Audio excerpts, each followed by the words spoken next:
उपमुख्यमंत्री एकनाथ शिंदेंनी मुख्यमंत्री फडणवीसांची भेट घेतली। वर्षा या निवासानी दोन्ही नेत्यांमध्ये 20 मिनिट बैठक, राजकीय घडामोडींसह निधी वाटपासंदर्भात चर्चा झाल्याची माहिती। मुख्यमंत्रीपदी एकनाथ शिंदेंची निवड ही बेकायदेशीर, कुठल्याही गोष्टीची संघटनेची शहानिशा न करता शिंदेंना थेट मुख्यमंत्रीपदी बसवण्यात आलं। कपिल सिब्बल यांचा सुप्रीम कोर्टात जोरदार युक्तिवाद। विधिमंडळात फूट पडली, आयोगानं मान्यता दिली, नंतर एकनाथ शिंदे सत्तेत आले। अशा प्रकारे देशात कुठेही सत्ता बनवली जाऊ शकते, ही सरळ लोकशाहीची थट्टा आहे, कपिल सिब्बल यांचा घणाघात। निवडणूक आयोगावर पूर्णपणे राजकीय दबाव, अधिकाराच्या बाहेर जाऊन फुटीर गटाला बेकायदेशीर मान्यता दिली, संजय राऊतांचा निशाणा। तर ठाकरेंच्या वकिलांकडून आयोगाला विलन ठरवण्याचं काम सुरू, नरेश मस्केंची टीका।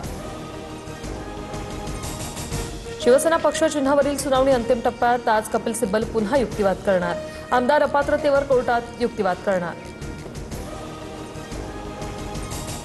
सुप्रिया सुळे आणि विनोद तावडेंचा एकाच गाडीतून प्रवास, जलसंधारणाच्या बैठकीनंतर दोन्ही नेत्यांचा एकाच गाडीतून प्रवास, राजकीय वर्तुळात चर्चांना उधाण।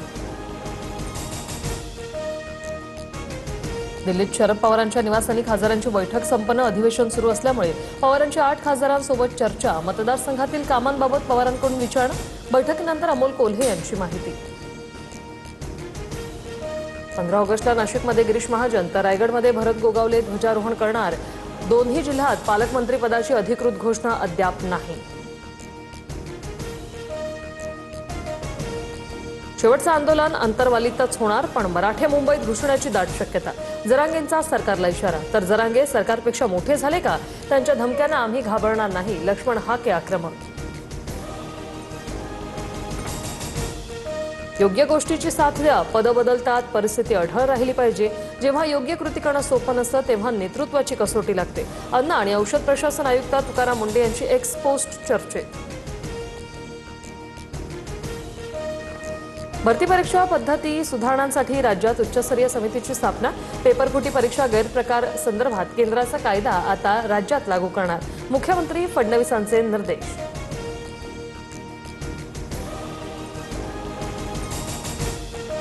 नीट विद्यार्थी आंदोलनावर चर्चेसाठी सरकार तयार, विरोधी पक्षाच्या मागणीनुसार सभागृहात चर्चा होणार। गृहमंत्री अमित शहा यांचं लोकसभा अध्यक्षांना पत्र, तर शहांचं लेक्चर ऐकण्यात विरोधकांना रस नाही, पायलट गन चालवण्याचे आदेश कोणी दिले ते सांगा, राहुल गांधी आक्रमक।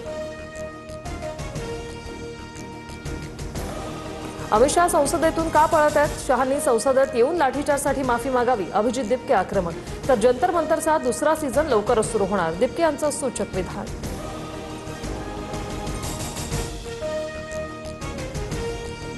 राहुल गांधी 100 वेळा निवडणुका हरलेत, त्यांची इटालियन आईच त्यांना पाठीशी घालते। कंगना रनौत यांचा गांधी कुटुंबावर निशाणा, तर स्वतःला कॉक्रोच मानणाऱ्यांची मानसिक अवस्था गटारासारखी, कंगना यांची सीजेपीवर टीका।